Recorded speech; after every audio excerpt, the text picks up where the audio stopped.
ನಾನಂತೂ ನಿಮ್ಮ ಪ್ರೀತಿ ವಿಶ್ವಾಸ ಇಷ್ಟೊಂದು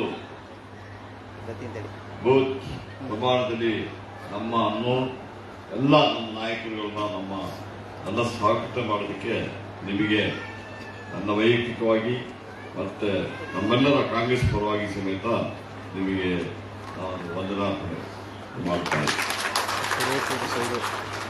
ಇವತ್ತು ಇದೊಂದು ಒಳ್ಳೆಯ ಒಂದು ಸಮಾರಂಭವನ್ನ ನಮ್ಮ ಶಾಸಕ ಮಿತ್ರರಾದ ಶ್ರೀನಿವಾಸ್ ಅವರು ಏರ್ಪಡಿಸಿದ್ದಾರೆ.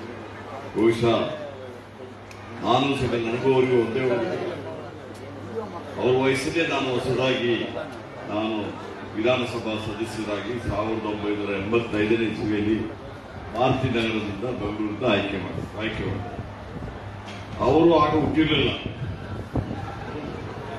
ಅವರು 1986ರಲ್ಲಿ ಹುಟ್ಟಿದಾರಂದ್ರೆ ಈಗ ಮಂಗಳೂರು, ಈಗ ರಾಮನಗರನ ನಮ್ಮ ಉಪಮುಖ್ಯಮಂತ್ರಿ ಡಿ ಕೆ ಶಿವಕುಮಾರ್ ಅವರು ರವಿಯವರೆಲ್ಲ ಸೇರಿಬಿಟ್ಟು ಬ್ಯಾಂಗ್ಳೂರ್ ಸೌತ್ದಲ್ಲಿ ನಾಮಕರಣ ಮಾಡುತ್ತಿದ್ದಾರೆ. ಅದು ಸಮೇತ ಬೆಂಗಳೂರೇ.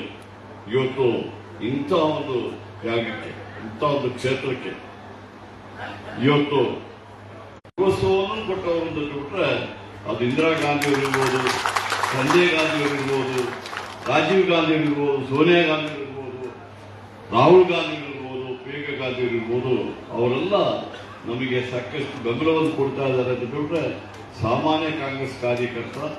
ನಮ್ಮ ಕಾಂಗ್ರೆಸ್ ಪಕ್ಷದಲ್ಲಿ ಜಾತಿ ನೋಡೋದಿಲ್ಲ. ನಮ್ಮ ಕಾಂಗ್ರೆಸ್ ಪಕ್ಷದೇ ಜಾತಿ. ಅದರಲ್ಲಿ ಒಕ್ಕಲಿಗರು ಇರ್ತಾರೆ, ಲಿಂಗಾಯತರು ಇರ್ತಾರೆ, ಕುರುಬರು ಇರ್ತಾರೆ, ಪರಿಶಿಷ್ಟ ಜಾತಿ ವರ್ಗದವರು ಇರ್ತಾರೆ, ಹಿಂದುಳಿದವರು ಇರ್ತಾರೆ, ಅಲ್ಪಸಂಖ್ಯಾತ ಮುಸಲ್ಮಾನರು ಇರ್ತಾರೆ, ಕ್ರೈಸ್ತರು ಇರ್ತಾರೆ, ಜೈನ್ಸ್ ಇರ್ತಾರೆ, ಸಿಖ್ಖರು ಇರ್ತಾರೆ. ಎಲ್ಲಾ ಭಾಷೆಯಲ್ಲಿರುವ ಪಕ್ಷ ಅಂತ ಬಿಟ್ರೆ ಕಾಂಗ್ರೆಸ್ ಪಕ್ಷ. ಇವತ್ತು ನಾನೇನೋ ಶಾಸಕರಾಗಬೇಕಾದ್ರೆ ಎಲ್ಲರೂ ಸೇರಿಬಿಟ್ಟು ನನಗೆ ಅವರು ಬೆಂಬಲ ಕೊಟ್ಟು ಈಗ 6ನೇ ಬಾರಿಗೆ ಬೆಂಗಳೂರು ನಗರದಿಂದ ನನ್ನನ್ನು ಶಾಸಕರಾಗಿ ಮಾಡಿ. ನಾನೇನು ಹೇಳ್ತಾ ಇದ್ದೀನಿ ಅಂತ ಬಿಟ್ರೆ, ನಾನು ಒಬ್ಬ ಸಾಮಾನ್ಯ ಕಾರ್ಯಕರ್ತನ ಇಷ್ಟೊಂದು ಮಾಡಬೇಕಾದ್ರೆ ಅದು ಕಾಂಗ್ರೆಸ್ ಪಕ್ಷ ಮತ್ತು ನಾಯಕ. ಇವತ್ತು ನಾವೆಲ್ಲ ಯುವ ಕಾಂಗ್ರೆಸ್ ಇಂದ ಬಂದವರು. ಈಗ ಶ್ರೀನಿವಾಸ್ ಹೇಳಿದ್ರು ಅವರು ಯುವ ಕಾಂಗ್ರೆಸ್ ಬಂದಿದ್ದರು. ನಮ್ಮ ಡಿ ಕೆ ಶಿವಕುಮಾರ್ ಅವರು ಉಪಮುಖ್ಯಮಂತ್ರಿ ಅವರು ಸಮೇತ ಯುವ ಕಾಂಗ್ರೆಸ್ ಬಂದಿದ್ದರು. ಸಾಕಷ್ಟು ನಾಯಕರುಗಳು ಇವತ್ತು ಮಂತ್ರಿಮಂಡಲದಲ್ಲಿದ್ದಾರೆ, ಎಲ್ಲ ಯುವ ಕಾಂಗ್ರೆಸ್ ಅಲ್ಲಿ ಕೆಲಸ ಮಾಡುತ್ತೆ. ಇವತ್ತಲ್ಲ ನಾವೇ ಅವ್ರನ್ನ ಗುರುತಿಸಿ ಅವ್ರಿಗೆ ಅಧಿಕಾರವನ್ನು ಕೊಡ್ತಾರೆ. ಬರೀ ಅಧಿಕಾರ ಮಾತ್ರ ಅಲ್ಲ, ಕಾಂಗ್ರೆಸ್ ಪಕ್ಷದಿಂದ ಬಂದವರು ಒಳ್ಳೆ ಆಡಳಿತಗಾರರು ಸಮೇತ ಆಗಿದ್ದಾರೆ. ಬಹುಶಃ ಅದಕ್ಕೆ ಕಾಂಗ್ರೆಸ್ ಪಕ್ಷದ ಟ್ರೈನಿಂಗ್ ಮಾಡೋದವ್ರನ್ನೇ ಬಿಜೆಪಿಯವರು ತಗೊಳ್ಳೋದು ಆ ಕಡೆಗೆ. ಯಾಕಂದ್ರೆ ಬಿಟ್ರೆ ಅವರಲ್ಲಿ ಹುಟ್ಟು ನಾಯಕರಿಗೆ ಯಾರು ಇಲ್ಲ, ಅವರಿಗೆ ಯಾವ ಟ್ರೈನಿಂಗ್ ಇರುವುದಿಲ್ಲ. ಅವ್ರು ಬರ್ತಾರೆ, ಒಂದು ವರ್ಷ, ಒಂದು ಸತಿ, 2 ಸತಿ ಪಕ್ಷದ ಹೆಸರಲ್ಲಿ ಯಾವುದೋ ಒಬ್ಬರ ಹೆಸರಿನಲ್ಲಿ ಬಂದು ಆಯ್ಕೆ ಮಾಡಿ ಹೋಗ್ತಾರೆ. ಈಗಾಗಲೇ ಶ್ರೀನಿವಾಸ್ ಅವರು, ರವಿಯವರು ಹೇಳಿದಂಗೆ ಈ ಒಂದು ಕ್ಷೇತ್ರದಲ್ಲಿ ಇಷ್ಟೊಂದು ಹಿಂದುಳಿಬೇಕಾದ್ರೆ ಅದಕ್ಕೆ ಕಾರಣಭೂತರು ಯಾರು MLAಗಳಾಗಿರ್ತಾರೆ ಅವರು ಆಸಕ್ತಿ ವಹಿಸಬೇಕು. ಇವತ್ತು ಶ್ರೀನಿವಾಸ್ ಅವ್ರನ್ನ ನೋಡ್ತಾ ಇದ್ದೀನಿ. ಅವ್ರು ಯಾವ ರೀತಿಯಿಂದ ನೋಡ್ಬಿಟ್ರೆ ರವಿಯವರು ಹೇಳ್ತಾ ಇದ್ರು, ನೋಡಿ ಎಷ್ಟು ಚೆನ್ನಾಗಿ ಭಾಷಣ ಮಾಡ್ಬಿಟ್ಟು ನಿಮ್ಮ ಕೈಯಿಂದ ಕೆಲಸ ಮಾಡಿಸ್ಕೊಳ್ತಾರೆ. ಭಾಷಣ ಮಾಡೋದು ಮಾತ್ರ ಅಲ್ಲ, ನನ್ನ ಆಫೀಸಿಗೆ ಬರ್ತಾರೆ, ಆಫೀಸಿಗೆ ಬಂದ್ಬಿಟ್ಟು ಅವರು ಕೇಳುವ ಕೆಲಸಗಳು, ಅವ್ರು ಏನೋ ಹೇಳಿದ್ರೆ ಯಾರು ಕೊಡ್ಲಿಕ್ಕಾಗೋದಿಲ್ಲ. ಅತ್ಯಂತ ಅಗತ್ಯವಾದ ಕೆಲಸಗಳು ಮತ್ತು ಇಲ್ಲಿ ಜನರಿಗೆ ಬೇಕಾಗಿದ್ದ ಕೆಲಸವನ್ನೇ ಕೇಳುವಾಗ ಯಾರು ನಾವು ಇಲ್ಲ ಅಂತ ಹೇಳಲಿಕ್ಕಾಗೋದಿಲ್ಲ. ಆದ್ದರಿಂದ ಇವತ್ತು ಒಳ್ಳೆಯ ಒಂದು ಯುವ ಶಾಸಕರನ್ನ ನೀವು ಆರಿಸಿಕೊಡಿ ಕಲಿಸೋದಕ್ಕೆ ನಾನು ನಿಮಗೆಲ್ಲರಿಗೂ ಅಭಿನಂದನೆಗಳನ್ನು ಸಲ್ಲಿಸಲಿಕ್ಕೆ ಬೇಕಾಗ್ತದೆ. ಬಹುಶಃ ಈ ಸಮಾರಂಭದಲ್ಲಿ ರವಿಯವರಿದ್ದಾರೆ, ನಮ್ಮ ಪಂಕಜ್ ಪಾಂಡೆ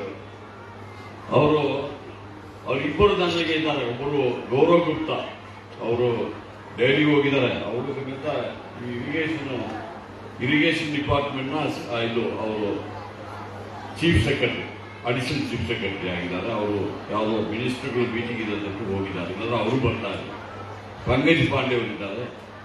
ಇವರಿಬ್ಬರಲ್ಲಿ ನನಗೇನಂದ್ರೆ ಇಬ್ಬರು IAS ಆಫೀಸರ್ ಆಗಿದ್ರು ಸಮೇತ ಅವರಿಬ್ಬರು IIT ಅವರು, ನಿಮ್ಗೆ ಗೊತ್ತಿದೆ, ಇನ್ಸ್ಟಿಟ್ಯೂಟ್ ಆಫ್ ಟೆಕ್ನಿಕಲ್ ಬಂದವರು.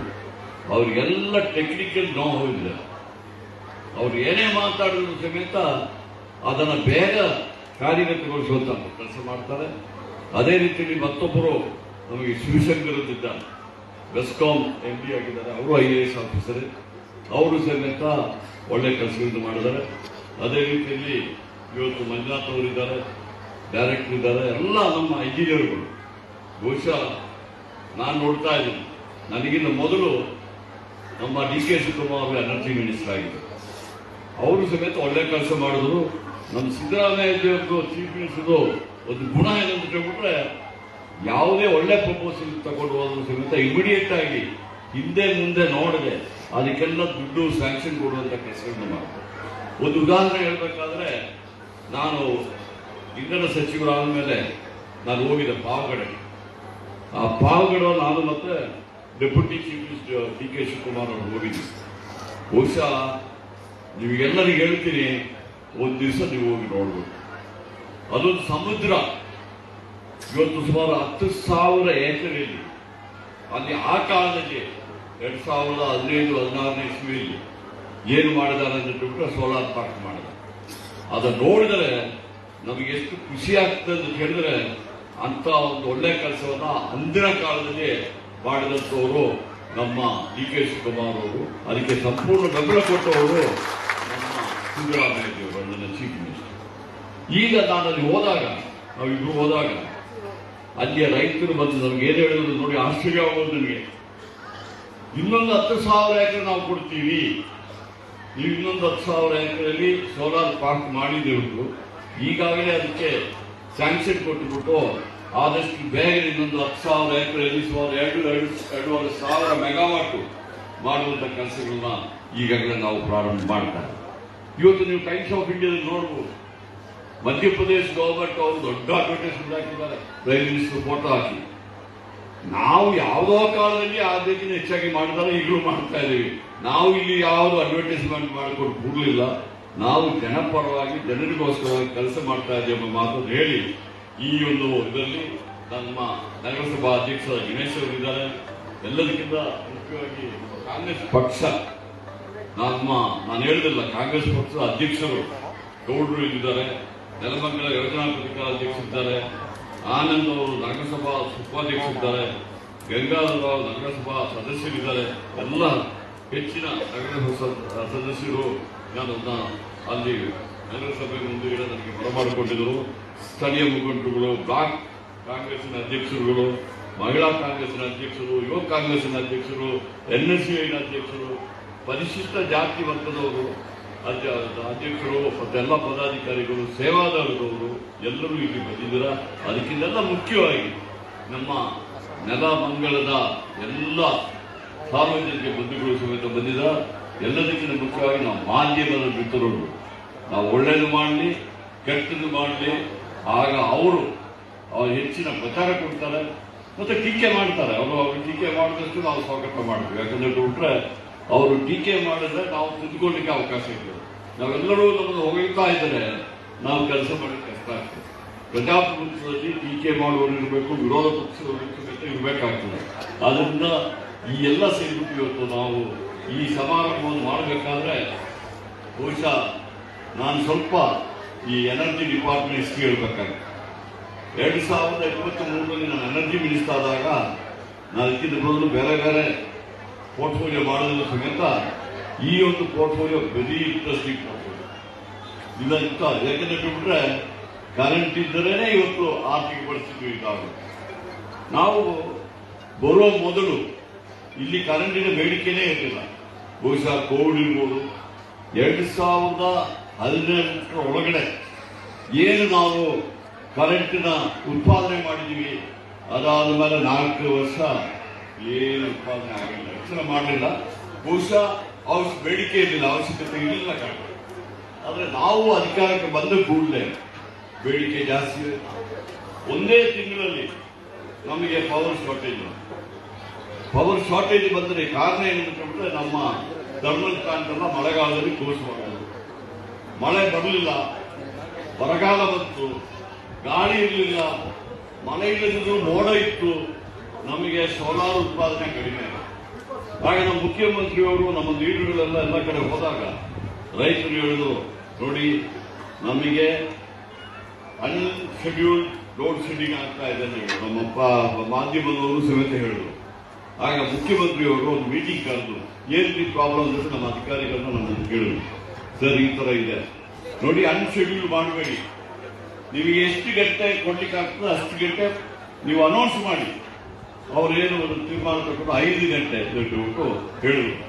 ಬಟ್ ಅದರೊಟ್ಟಿಗೆ ಅವರು ಒಂದು ಮಾತು ಹೇಳಿದ್ರು, ನೋಡಿ ನೀವು 5 ಗಂಟೆ ಅಲ್ಲ 7 ಗಂಟೆ ನಾವು ಕೊಡ್ಬೇಕಾಗ್ತದೆ, ನೀವೆಲ್ಲ ಹೋಗಿ ಎಲ್ಲಿಂದ ಕರೆಂಟ್ ಸಿಗ್ತದ ಅದನ್ನ ತಗೊಂಬನ್ನಿ ಎಂಬುದಾಗಿ ಹೇಳಿ, ನಾನು ನಮ್ಮ ಎಸಿ ಪಂಕಜ್ ಪಾಂಡೆ ಅಲ್ಲ ನಮ್ಮ M D Pankaj Pandey, AC Gaurav Gupta ಎಲ್ಲ ನಾವೆಲ್ಲ ಹೋಗಿ ಕೇಂದ್ರ ಸರ್ಕಾರ ಹತ್ರ ಹೋಗಿದ್ದೀವಿ, ಪಂಜಾಬ್ ಹತ್ರ ಹೋಗಿದ್ದೀವಿ, ನಾವು ಯುಪಿ ಹತ್ರ ಹೋಗಿದ್ದೀವಿ. ಪಂಜಾಬ್ ಮತ್ತು ಯುಪಿಯಿಂದ ನಾವು ಬ್ಯಾಂಕಿಂಗು ನೀವೀಗ ನಮಗೆ ಕರೆಂಟ್ ಕೊಡಿ, ನಿಮಗೆ ಬೇಕಾದಾಗ ನಾವು ವಾಪಸ್ ಕೊಡ್ತೀವಿ ಎಂಬ ಮಾತು ಹೇಳಿ ಅಲ್ಲಿಂದೆಲ್ಲ ತಗೊಂಡು ನಮ್ಮ ಆರ್ ಕೆ ಸಿಂಗ್ ಅವರು ಎನರ್ಜಿ ಮಿನಿಸ್ಟ್ರಿಗಳು ರಿಟೈರ್ಡ್ IAS ಆಫೀಸರು ಅವ್ರ ಹತ್ರ ಹೋದಾಗ ನಮ್ಮ ಪಾಲು ಸರೆಂಡರ್ ಮಾಡಿದ ಸಮೇತ ವಾಪಸ್ ತಗೊಂಡು ಒಂದೇ ಒಂದು ತಿಂಗಳಲ್ಲಿ ಎಲ್ಲ ಪವರ್ ಕಟ್ಟನ್ನು ಸ್ಟಾಪ್ ಮಾಡಿ ಯಾವುದು IPSETಗೆ ಮಾತ್ರ ಇದ್ದೀವಿ. 7 ಗಂಟೆ ಪವರು ಕಳೆದ ವರ್ಷ ಬರಗಾಲ ಇದ್ರು 11 ತಿಂಗಳು ಕೊಡುವಂತ ಕೆಲಸವನ್ನ ನಾವು ಮಾಡಿದೀವಿ ಮಾತ್ರ ಹೇಳಲಿಕ್ಕೆ ಬಯಸ್ತಾರೆ. ಇವತ್ತೇನಾಗಿದೆ, ನಾನು ಸುಮಾರು 30 ಡಿಸ್ಟ್ರಿಕ್ಟ್ ಸುಮಾರು 25-26 ಡಿಸ್ಟ್ರಿಕ್ಟ್ ಈಗಾಗಲೇ ರಿವ್ಯೂ ಮಾಡಿ ಮೊನ್ನೆ ಎಲ್ಲ ಚಿತ್ರದುರ್ಗ, ದಾವಣಗೆರೆ, ಹಾವೇರಿ ಹೋಗಿದೆ. ಅಲ್ಲಿ ಏನಾಗಿದೆ, ಇವತ್ತು ಪವರ್ ಶಾರ್ಟೇಜ್ ಇಲ್ಲ, ನಮಗೆ ಪವರ್ ಬೇಡಿಕೆ ಜಾಸ್ತಿ ಆಗಿದೆ. 19,500 ಮೆಗಾವಾಟ್ ಅಷ್ಟು ತಲುಪಿದೆ. ಏನಾಗ್ತದೆ, ಕೆಲವು ಭಾಗದಲ್ಲಿ ನಾವು ಸತತವಾಗಿ ಕರೆಂಟ್ ಕೊಡ್ಲಿಕ್ಕೆ ಆಗುದಿಲ್ಲ. ಯಾಕಂದ್ರೆ ಅಲ್ಲಿ ನಮಗೆ ಲೈನ್ಗಳು ಇರುವುದಿಲ್ಲ, ನಮ್ಮ ಸಬ್ಸ್ಟೇಷನ್ ನಾವು ಅದರ ಕೆಪಾಸಿಟಿ ಇರುವುದಿಲ್ಲ. ಈ ತರ ಒಂದು ನಮಗೆ ತೊಂದರೆ ಬರ್ತಾ ಇದೆ. ಈ ವರ್ಷ ಸುಮಾರು 55ರಿಂದ 60 ಸಬ್ಸ್ಟೇಷನ್ ನಾವು ಈಗಾಗಲೇ ಸ್ಯಾಂಕ್ಷನ್ ಮಾಡಿದ್ದಾರೆ. ನಾವು ಬರೀ 1 ವರ್ಷ 2 ವರ್ಷಕ್ಕೆ ನಾವು ಮಾಡೋದಲ್ಲ, ಕಾರ್ಯಕ್ರಮ ಹಾಕಬೇಕಾದ್ರೆ ಇನ್ನು ಮುಂದಿನ 15 ವರ್ಷ 20 ವರ್ಷ ಏನು ಬೇಡಿಕೆ ಬರ್ತದೆ ಅಂತ ಯೋಚನೆ ಮಾಡಿ ಬರುವ ವರ್ಷದಿಂದ ಸುಮಾರು 100 ಸಬ್ಸ್ಟೇಷನ್ಗಳು ನಾವು ಮಾಡುವಂತ ಒಂದು ಕಾರ್ಯಕ್ರಮಕ್ಕೆ ಈಗಾಗಲೇ ನಾವು ಅದಕ್ಕೆ ಎಲ್ಲ ನಾವು ಕೆಲಸ ಮಾಡ್ತಾ ಇದ್ದೀವಿ. ಆ ಸಂದರ್ಭದಲ್ಲಿ ಬಹುಶಃ ಶ್ರೀನಿವಾಸ್ ಹೇಳಿದ 4 ಸಮೇತ ಮಾಡ್ಲಿಕ್ಕೆ ಆಗದೇ ಇದ್ರು ಯಾಕಂದ್ರೆ ನಾನು ಇಲ್ಲಿ ನಿಂತು ಮಾತಾಡಲಿಕ್ಕೆ ಆಗುತ್ತದೆ. ಅವಶ್ಯಕತೆಗೆ ಅನುಸಾರವಾಗಿ ನೀವು 4ರಲ್ಲಿ ಕೇಳಿದ್ರಲ್ಲಿ ಅದನ್ನ ಈಗಾಗಲೇ ಮಾತಾಡಿದ್ದೀವಿ, ಅವರು ಲೆಕ್ಕ ಮಾಡ್ಬಿಟ್ಟು ಹೇಳ್ತಾರೆ ಎಂಬ ಮಾತನ್ನು ಹೇಳಿದ್ದಾರೆ. ಅದನ್ನು ಅದು ಸಮೇತ ಮಾಡ್ತೀನಿ ಎಂಬ ಮಾತನ್ನು ಹೇಳಿ ಇವತ್ತು ನಾವು ದೊಡ್ಡ ಒಂದು ಕಾರ್ಯಕ್ರಮ ಮಾಡ್ತಾ ಇದ್ದೀವಿ. ಪಂಪ್ ಸ್ಟೋರೇಜ್ ಅಂತ ಬಿಟ್ಟರೆ ನಿಮಗೆ ಆಶ್ಚರ್ಯ ಆಗೋದು.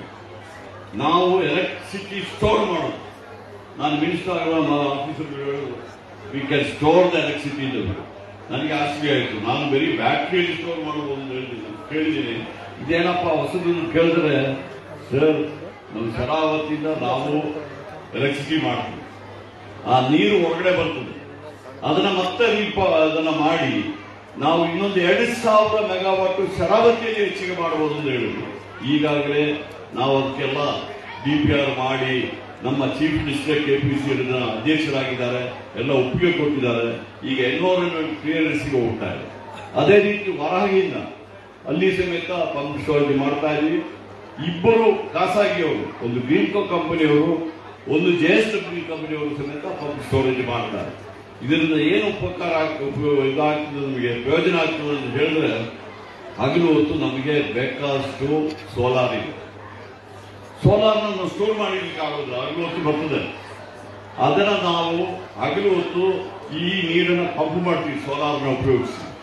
ಅದನ್ನು ಉಪಯೋಗಿಸಿ ಪಂಪ್ ಮಾಡಿದ್ರೆ ನಾವು 10 ನಿಮಿಷದಲ್ಲಿ ಮತ್ತೆ ನಾವು ಯಾವುದೇ ಟೈಮಲ್ಲಿ ಬೇಕಾದರೂ ಕರೆಂಟ್ ಅನ್ನು ಉತ್ಪಾದನೆ ಮಾಡಬಹುದು. ಆದ್ರೆ ಒಂದರಲ್ಲಿ ಏನಾಗಿದೆ ನೋಡಿ, ಶರಾವತಿ ಅಂತ 10,000 ಕೋಟಿ ಪ್ರಾಜೆಕ್ಟ್, ಡ್ಯಾಮ್ ಇದೆ, ಬ್ಯಾಲೆನ್ಸಿಂಗ್ ರಿಸರ್ವರ್ ಇದೆ, ಎಲ್ಲ ಇದೆ. ಅಲ್ಲಿ ನಮಗೆ ತಾತ್ಕಾಲಿಕವಾಗಿ ಒಂದು 100 ಹೆಕ್ಟರ್ ಫಾರೆಸ್ಟ್ ಲ್ಯಾಂಡ್ ಬೇಕಾಗ್ತದೆ. ಈಗಾಗಲೇ ನಮಗೆ ಅಲ್ಲಿದೆ. ನಾವೇನ್ ಕೇಳಿದೀವಿ, ನೀವು ಆ ಪೈಪ್ ಲೈನ್ ನಾವು ಕೆಳಗಡೆ ಹಾಕ್ತೀವಿ, ಅದಕ್ಕೆ ನೀವು ಪರ್ಮಿಷನ್ ಕೊಡಿ. ನಾವು ಪೈಪ್ ಲೈನ್ ಬೇರೆಯವರಿಗೆ ಇಲ್ಲ, ಪರಿಸರ ಹಾಳು ಮಾಡಿ ಯಾವುದೇ ರೀತಿಯ ಯಾವುದೇ ಪ್ರಾಜೆಕ್ಟ್ ಮಾಡಲಿಕ್ಕೆ ಹೋಗುದಿಲ್ಲ ಎಂಬ ಮಾತನ್ನು ಹೇಳಿ ಇವತ್ತು ಅದನ್ನ ಮಾಡ್ತೀವಿ. ಅದೇ ರೀತಿಯಲ್ಲಿ ಕುಸುಮ್ ಸಿ, ಈಗ ನಿಮ್ಗೆ ಎಲ್ಲ ಕೇಳಿರ್ಬೋದು, ಅಕ್ರಮ ಸಕ್ರಮ, ಅದು ಭಾರಿ ಫೇಮಸ್. ಅಕ್ರಮ ಸಕ್ರಮ ಅಂತ ಹೇಳ್ಬಿಟ್ಟು ಇದು ಮಾಡಿದ್ದಾರೆ. ಅದು ಪ್ರಾರಂಭವಾಗಿದೆ 2004ನೇ ಇಸ್ವಿ. ನಮ್ಮ ರೈತರು ಎಲೆಕ್ಟ್ರಿಸಿಟಿಗೆ ಕನೆಕ್ಷನ್ ಕೇಳಿದ್ರೆ ನಮ್ಮ ಇಲಾಖೆಯವರು ಆಗ ಅದನ್ನ ತಡ ಮಾಡಿದ್ರು. ನಂತರ ಏನ್ ಮಾಡಿದ್ರು, 2004ನೇ ಇಸ್ವಿಯಲ್ಲಿ ಕ್ಯಾಬಿನೆಟ್ ನಲ್ಲಿ ಒಂದು ಇದು ಮಾಡಿದ್ರು, ಏನು ತೀರ್ಮಾನ ಮಾಡಿದ್ರು, ಇಲ್ಲ ಯಾರು 10,000 ರೂಪಾಯಿ ಕಟ್ಟಿದ್ದಾರೆ ಅವರಿಗೆ ನಾವು ಕೊಡಬೇಕೆಂಬುದಾಗಿ ಮಾಡಿದ್ರು. ಅದು ಕೆಲವರು 10,000 ಕಟ್ಟಿದರು, ಕೆಲವರು 25,000 ಕಟ್ಟಿದರು, ಕೆಲವರು 50 ರೂಪಾಯಿ ಕಟ್ಟಿದರು. ಮೊನ್ನೆ ಕ್ಯಾಬಿನೆಟ್ ಅಲ್ಲಿ ನಾವು ಅದಕ್ಕೆ ತೀರ್ಮಾನ ತಗೊಂಡಿದ್ವಿ. 2023 ಸೆಪ್ಟೆಂಬರ್ ವರೆಗೆ ಯಾರು ಅಪ್ಲಿಕೇಶನ್ ಹಾಕಿದ್ದಾರೆ ಅವರಿಗೆಲ್ಲ ರೆಗ್ಯುಲೇಷನ್ ಮಾಡಲಿಕ್ಕೆ ಮಾಡಿದೀವಿ. ಬಟ್ ಒಂದೇ ಒಂದು ತೀರ್ಮಾನ ಮಾಡಿದೀವಿ, 5 ಮೀಟರ್ ಒಳಗಡೆ ಇದ್ರೆ ಲೈನಿಂದಲೇ ಕೊಡ್ತೀವಿ ಎಂಬ ಮಾತನ್ನು ಹೇಳಿದ್ವಿ. ಲೈನ್ ಹೊರಗಡೆ ಇದ್ರೆ ಕುಸುಮ್ ಬಿ ಅಂದ್ರೆ ಸೋಲಾರ್ ಪಂಪ್ಸೆಟ್ ಕೊಡ್ತೀವಿ ಅಂತ ಮಾತನ್ನು ಹೇಳಿದ್ವಿ. ಅದು ಸಮೇತ 80% ಸಬ್ಸಿಡಿ ಕೊಡ್ತೀವಿ. ಇವತ್ತು ರೈತರು ಬರೀ 1% ಕೊಟ್ಟರೆ ಸಾಕು, ಆ 20% ಅಲ್ಲಿ ಸಮೇತ ನೀವು ಎಷ್ಟು ದುಡ್ಡು ಕಟ್ಟಿದಿರ ಅದನ್ನ ನಾವು ನಿಮ್ಮ ಅಕೌಂಟ್ ಅಲ್ಲಿ ಕೊಡ್ತೀವಿ ಎಂಬ ಮಾತನ್ನು ಹೇಳಿದ್ವಿ. ಈಗಾಗಲೇ ನಿಮಗೆ ಆಶ್ಚರ್ಯ ಆಗಬಹುದು, ಸುಮಾರು 4.5 ಲಕ್ಷದಲ್ಲಿ ಈಗಾಗಲೇ 2 ಲಕ್ಷ ನಾವು ರೆಗ್ಯುಲೈಸ್ ಮಾಡಬಹುದು. ಇನ್ನೊಂದು ಹೇಳ್ಬಿಟ್ರೆ ಬರೀ 2,500 ಕರ್ನಾಟಕದಲ್ಲಿ ಈ 500 ಮೀಟರ್ ಹೊರಗಡೆ ಇರೋದು ಬರೀ 2,500 ಪಂಪ್ಸೆಟ್ ಮಾತ್ರ ಇದೆ. ಅದಕ್ಕೆ ನಾವು ಇವತ್ತು ಸೋಲಾರ್ ಕೊಡುವಂತ ಏರ್ಪಾಡು ಮಾಡ್ತಾರೆ. ಈ ರೀತಿಯಲ್ಲಿ ರೈತ ಪರವಾಗಿ ನಾವು ಕೆಲಸ ಮಾಡ್ತಾ ಇದ್ದೀವಿ. ಬಹುಶಃ ತಾವು ನೋಡ್ತಾ ಇರ್ಬೋದು, ನಿರಂತರ ಜ್ಯೋತಿ. ಈಗ ಕೆಲವರು ಹೇಳ್ತಾರೆ ನಿರಂತರ ಜ್ಯೋತಿಯಲ್ಲಿ ಬರ್ತಾ ಇಲ್ಲ, ಕರೆಂಟ್ ಬರ್ತಾ ಇಲ್ಲ. ನಾವು ಈಗಾಗಲೇ ಅದು ಕ್ಯಾಂಪೇನಿಂಗ್ ಮಾಡ್ತಾ ಇದ್ದೀವಿ. ನಿರಂತರ ಜ್ಯೋತಿ ಅಂತ ಹೇಳಿದ್ರೆ ಏನು, ನಮ್ಮ ಪಂಪ್ಸೆಟ್ಗಳಿಗೆ 3 ಫೇಸ್ ಅಲ್ಲಿ ಹಗಲು ಹೊತ್ತು ನಾವು ಕರೆಂಟ್ ಕೊಡ್ತೀವಿ. ಆಗ ರಾತ್ರಿ ಹೊತ್ತು ಅವರಿಗೆ ಅವರ ಫಾರ್ಮ್ ಹೌಸ್ಗಳಿಗೆ, ತೊಟಲ ಮನೆಗಳಿಗೆ ಕರೆಂಟ್ ಇರುವುದಿಲ್ಲ. ನಮ್ಮ ಮಕ್ಕಳಿಗೆಲ್ಲ ತೊಂದರೆ ಆಗ್ತಾ ಇದೆ ಅಂತ ಹೇಳಿ ನಾವು ಈಗಾಗಲೇ ನಮ್ಮ MLA ಆಗಿರುವುದು ಮಂತ್ರಿಗಳು ಹೇಳಿದ ಪ್ರಕಾರ ನಾವು ಈಗಾಗಲೇ ಆರ್ಡರ್ ಕೊಡ್ತೀವಿ. ಅದು ಏನಂದ್ರೆ ಬರೀ ಲೈಟ್ ಮಾತ್ರ ಆನ್ ಮಾಡಬಹುದು. ಅದರಲ್ಲಿ ಕೆಲವರು ಮಾತ್ರ ಏನ್ ಮಾಡ್ತಾರೆ ಅಂತಂದ್ರೆ ಅದನ್ನ ಒಂದು ಕನ್ವರ್ಟರ್ ಇನ್ನೊಂದು ಮಾಡಿಬಿಟ್ಟು ಅದನ್ನೇ 3 ಫೇಸ್ ಮಾಡಿಬಿಟ್ಟು ಇರಿಗೇಷನ್ ಪಂಪ್ಸೆಟ್ ಸ್ಟಾರ್ಟ್ ಮಾಡ್ತಾರೆ. ನಮ್ಮ ಇಂಜಿನಿಯರ್ಗಳು ಏನ್ ಮಾಡಿದ್ದಾರೆ, ಯಾರಾದ್ರೂ ಹತ್ರ ಮಾಡಿದ್ರೆ ಆ ಏರಿಯಾದಲ್ಲೇ ಕರೆಂಟ್ ಹೋಗ್ಬಿಡ್ತದೆ. ಈಗ ಅದಕ್ಕೆ ಕೆಲವರು ಏನ್ ಮಾಡ್ತಾರೆ, ನಮ್ಮ ಮನೆಯಲ್ಲಿ ಕರೆಂಟೇ ಇಲ್ಲ, ಕರೆಂಟ್ ಶಾರ್ಟೇಜ್. ಅದಕ್ಕೆ ನಾವೇನ್ ಹೇಳ್ತಾ ಇದ್ದೀವಿ, ದಯವಿಟ್ಟು ಆ ನಿರಂತರ ಜ್ಯೋತಿಯಲ್ಲಿ ಬರೋದ್ರಲ್ಲಿ ನೀವು 3 ಫೇಸ್ ಆನ್ ಮಾಡಲಿಕ್ಕೆ ಹೋಗ್ಬೇಡಿ ಎಂಬ ಒಂದು ಮನವಿಯನ್ನು ಎಲ್ಲರಿಗೂ ನಾವು ಮಾಡಿದ್ವಿ. ಈಗ ಮಾಡ್ತಾರೆ. ಈಗ ಮೊನ್ನೆ ಈ ಗ್ಯಾರಂಟಿ ಪ್ರೋಗ್ರಾಮ್ ಇತ್ತಲ್ಲ, ನಾನು ಎಲ್ಲ ಕಡೆ ಹೋಗುವಾಗಲೂ ನಮ್ಮ ಮಾಜಿ ಹೋದವರು ಒಂದು ಪ್ರಶ್ನೆ ಕೇಳ್ತಾರೆ, ಏನು ಸರ್ ಗ್ಯಾರಂಟಿ ಪ್ರೋಗ್ರಾಮು ಗೃಹಲಕ್ಷ್ಮಿ ದುಡ್ಡು ಬರಲಿಲ್ಲ, 2 ತಿಂಗಳಾಗಿದೆ, 3 ತಿಂಗಳಾಗಿದೆ ಅಂತ ಹೇಳ್ತಾರೆ. ಗೃಹಲಕ್ಷ್ಮಿ ನನಗೆ ಸಂಬಂಧಪಟ್ಟಿದ್ದಲ್ಲ, ಅದು ಆ ಮಿನಿಸ್ಟ್ರಿ ಅವರು. ಆದರೂ ಇವರು ಬಿಡೋದಿಲ್ಲ, ನನ್ನ ನಿಲ್ಲಿಸಿಬಿಟ್ಟು ಒಂದನ್ನೇ ಕೇಳಿದೆ. ನಾನು ಹೇಳಿದೆ, ಇದು ಈ ತಿಂಗಳಿಗೆ 1ನೇ ತಾರೀಕಿಗೆ ಕೊಡಬೇಕು, 31ನೇ ತಾರೀಕು ಕೊಡಬೇಕು ಗೊತ್ತಿಲ್ಲ. ಅದು ಯಾರಾದ್ರೂ ಕೆಲಸ ಮಾಡಿದ್ರೆ ಅವರಿಗೆ ಸಂಬಳ, ನಮ್ಮ ಈ ಇಲಾಖೆಯವರಿಗೆಲ್ಲ ಸಂಬಳ 1ನೇ ತಾರೀಕು ಬರ್ತದೆ.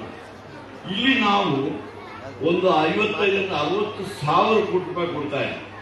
ನಮ್ಮ ಮುಖ್ಯಮಂತ್ರಿಯವರು ಈಗಾಗಲೇ ಹೇಳಿದ್ದಾರೆ, ಎಲ್ಲ ಮಾಜಿ ಮುಂದೆ ಹೇಳಿದ್ದಾರೆ, ಎಲ್ಲದಕ್ಕೂ ನಾವು ಬಜೆಟ್ ಅಲ್ಲಿ ಪ್ರೊವಿಷನ್ ಮಾಡ್ತೀವಿ, ಸ್ವಲ್ಪ ಡಿಲೇ ಆದರೂ ಸಮೇತ ಎಲ್ಲರಿಗೂ ಸಮೇತ ಕೊಡುವಂತ ಕೆಲಸ ಮಾಡ್ತೀವಿ. ಅವ್ರು ಹೇಳಿದ್ರು ಸಮೇತ ಪುನಃ ನನ್ನನ್ನು ಕೇಳ್ತಾರಲ್ಲ, ನಾನು ಅದನ್ನೇ ಹೇಳ್ತೀನಿ, ಮುಖ್ಯಮಂತ್ರಿಗಳು ಹೇಳಿದ್ದಾರೆ, ಅದನ್ನು ಮಾಡ್ತಾರೆ.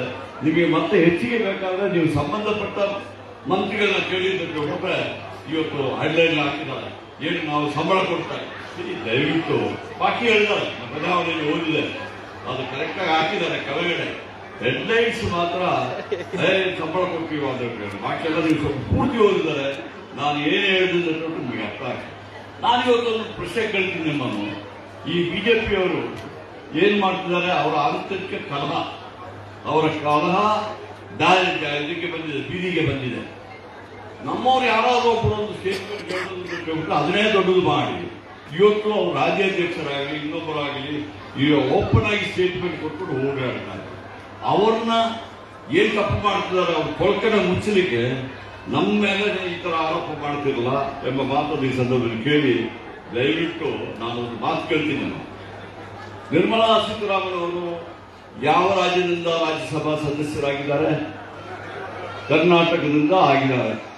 ಅವರಿಗೆ ಕರ್ನಾಟಕದ ಒಂದು ಋಣಭಾರ ಅವ್ರ ಮೇಲೆ ಇಲ್ವಾ? ಆ ಋಣ ತೀರಿಸಬೇಕಾಗಿದೆ ಅವರಲ್ವಾ? ಬಜೆಟ್ ಅಲ್ಲಿ ನಮ್ಮ ಪ್ಲಾನಿಂಗ್ ಕಮಿಷನರ್ ಹೇಳ್ತಾರೆ ಕರ್ನಾಟಕಕ್ಕೆ 5,000 ಕೋಟಿ ಎಕ್ಸ್ಟ್ರಾ ಕೊಡಬೇಕು, ಒಳ್ಳೆ ಕೆಲಸ ಮಾಡ್ತಿದ್ದಾರೆ ಅಂತ ಹೇಳ್ತಾರೆ. ಆದರೆ ನಮ್ಮ ಭದ್ರಾ ದಿಕ್ಕು ಸಮೇತ ಬಜೆಟ್ ಅಲ್ಲಿ ಹೇಳಿದ್ದಾರೆ 5,000 ಕೋಟಿ ರೂಪಾಯಿ ಅದಕ್ಕೆ ಕೊಡ್ತೀವಿ ಅಂತ. ಕೊಟ್ಟಿದ್ದಾರಾ? ಯಾರಾದರೂ ಬಿಜೆಪಿ ನಾಯಕರು ಇಷ್ಟೊಂದು ದೊಡ್ಡ ದೊಡ್ಡ ಸೀನಿಯರ್ಗಳಿದ್ದಾರೆ, ಚೀಫ್ ಮಿನಿಸ್ಟರ್ಗಳಿದ್ದಾರೆ, ಎಂಪಿಗಳಿದ್ದಾರೆ, ಎಲ್ಲ ಲೀಡರ್ಗಳು ಮಾತಾಡ್ತಾರಲ್ಲ, ಯಾರಾದರೂ ಅವರಿಗೆ ಅಪರಾಧ ಹೋಗಿ ಅವರಿಗೆ ಒಂದು ಪ್ರೆಷರ್ ಹಾಕಿ ಕರ್ನಾಟಕಕ್ಕೆ ಕೊಡ್ಲಿಕ್ಕೆ ಏನಾದ್ರು ಒತ್ತಾಯ ಮಾಡಿದಾರ? ನಮ್ಮ ಮುಖ್ಯಮಂತ್ರಿಯವರು ನಮ್ಮ ಡೆಪ್ಯೂಟಿ ಚೀಫ್ ಮಿನಿಸ್ಟರ್ ಹೇಳುವಾಗ ನೋಡಿ ಇವರು ಬೇರೆ ಏನು ಮಾಡ್ಲಿಕ್ಕೆ ಆಗೋದಿಲ್ಲ, ಇವರು ಟೀಕೆ ಮಾಡ್ತಾರೆ. ನಾವು ಟೀಕೆ ಮಾಡ್ತಾ ಇಲ್ಲ. ನಮ್ಮ ಹಕ್ಕು. ಇವತ್ತು 4 ಲಕ್ಷ ಕೋಟಿ ರೂಪಾಯಿ ನಾವು ಕೇಂದ್ರ ಸರ್ಕಾರ ಕೊಡ್ತಾ ಇದ್ದೀವಿ. ನಮಗೆ ಬರ್ತಾ ಇರೋದು 60,000 ಕೋಟಿ. ಇವತ್ತು ಕರ್ನಾಟಕ ರಾಜ್ಯ ಇಡೀ ಭಾರತ ದೇಶದಲ್ಲಿ ನಾವು ಗ್ಯಾರಂಟಿ ಪ್ರೋಗ್ರಾಮ್ ಕೊಟ್ಟ ಮೇಲೆ ನಮ್ಮ ಇದರಲ್ಲಿ ಆದಾಯದಲ್ಲಿ ಇವತ್ತು ಕರ್ನಾಟಕ ರಾಜ್ಯ ಇಡೀ ದೇಶದಲ್ಲಿ 2ನೇ ಸ್ಥಾನದಲ್ಲೇ ತೆರಿಗೆ ಕೊಡುವುದು. ನಾವೇನು ಕೇಳ್ತಾ ಇದ್ದೀವಿ, 4 ಲಕ್ಷ ಕೊಡಬೇಡಿ ನಮಗೆ, ನಿಮಗೆ ರಕ್ಷಣಾ ವೆಚ್ಚ ಇರ್ತದೆ, ಬೇರೆ ಬೇರೆ ಸ್ಟೇಟ್ಗಳು, ಹಿಂದುಳಿದ ಸ್ಟೇಟ್ಗಳು ಇರ್ತಾರೆ, ಯಾವ ರೀತಿಯಲ್ಲಿ ನಾವು ಹೈದರಾಬಾದ್ ಕರ್ನಾಟಕಕ್ಕೆ ನಾವು ದುಡ್ಡು ಕೊಡ್ತೀವಿ ಅದೇ ರೀತಿ ಕೊಡಿ. ಆದರೆ ನಮ್ಮ ಮುಖ್ಯಮಂತ್ರಿಯವರು, ನಮ್ಮ ಡೆಪ್ಯೂಟಿ ಚೀಫ್ ಮಿನಿಸ್ಟರ್ ಅವರು ನಾವು ಕೇಳುದು, ನೀವು ಈ ಚಿನ್ನದ ಮೊಟ್ಟೆ ಹಾಕೋ ಕೋಳಿನ ಕೊಳ್ಳಿಕ್ಕೆ ಹೋಗ್ಬಿಡಿ, ನೀವು 60,000 ಕೊಟ್ಟರೆ ಸಾಕು, ಇನ್ನು ಸ್ವಲ್ಪ ಹೆಚ್ಚಿಗೆ ಕೊಡಿ ಅನ್ನೋ ಮಾತು ಹೇಳ್ತಾ ಇದ್ದೀವಿ. ಹೆಚ್ಚಿಗೆ ಕೊಟ್ಟರೆ ನಮ್ಗೆ ಉತ್ತೇಜನ ಕೊಟ್ಟರೆ ನಮ್ಮ ಜನ ಇನ್ನೂ ಕೆಲಸ ಮಾಡಿ ಇನ್ನೂ ಹೆಚ್ಚಿಗೆ ತೆರಿಗೆ ಕೊಡಲಿಕ್ಕೆ ಪ್ರಯೋಜನ ಆಗ್ತದೆ ಎಂಬ ಮಾತನ್ನು ಹೇಳಿದ್ವಿ ಹೊರತು ಇವರು ಫೈನಾನ್ಸ್ ಮಿನಿಸ್ಟರ್ ನಮ್ಮವರೇ, ನಮ್ಮ ಪ್ರೈಮ್ ಮಿನಿಸ್ಟರ್ ಅವರು ಬರ್ತಾರೆ. ನೀವು ಎಲೆಕ್ಷನ್ ನೋಡ್ಬೋದು, ಎಲೆಕ್ಷನ್ ಆದ್ಮೇಲೆ ಅವ್ರು ಬರೋದೇ ಇಲ್ಲ. ಇಲ್ಲಿ ಅಸ್ಕೃತಿ ಬರಲಿ, ಇಲ್ಲಿ ಪ್ರಳಯ ಬರಲಿ, ಇಲ್ಲಿ ಮರಗಾಲ ಬರಲಿ, ಅವ್ರಿಗೆ ಕರ್ತವ್ಯ ಇಲ್ಲ. ಎಲೆಕ್ಷನ್ಗೆ ಮಾತ್ರ ಅವರಿಬ್ಬರು ಯಾರು ಪ್ರೈಮ್ ಮಿನಿಸ್ಟರ್, ಹೋಮ್ ಮಿನಿಸ್ಟರ್ ನಮ್ಮ ಕಾನ್ಸ್ಟಿಟ್ಯೂನ್ಸಿಗೂ ಬರ್ತಾರೆ, ನಮ್ಮ MG ರೋಡಲ್ಲಿ ಓಡಾಡ್ತಾರೆ, ಎಲ್ಲ ಕಡೆ ಓಡಾಡ್ಬಿಟ್ಟು ಎಲ್ಲಾ ಪ್ರಾಮಿಸಸ್ ಮಾಡ್ತಾರೆ. ಎಲೆಕ್ಷನ್ ಆದ್ಮೇಲೆ ಆ ಪ್ರಾಮಿಸಸ್ ವಿಚಾರ ಯಾರಾದ್ರೂ ಅವರೊಟ್ಟಿಗೆ ಮಾತಾಡಿದ್ರ? ಅದೊಂದು ಸಬರ್ಬನ್ ರೈಲ್ ವಿಚಾರ, ಅದು ಎಷ್ಟೋ ಎಲೆಕ್ಷನ್ ಮೊದಲು ಪ್ರಾಮಿಸ್ ಮಾಡಿದ್ರು, ಬಜೆಟ್ ಅಲ್ಲಿ ಹೇಳಿದ್ರು. ಈಗ ಹೆಚ್ಚಿನ ವಿಡಿಯೋಗಳಿಗೆ ಪ್ರತಿಧ್ವನಿ ಯೂಟ್ಯೂಬ್ ಚಾನೆಲ್ ಸಬ್ಸ್ಕ್ರೈಬ್ ಮಾಡಿ, ಬೆಲ್ ಐಕಾನ್ ಕ್ಲಿಕ್ ಮಾಡಿ.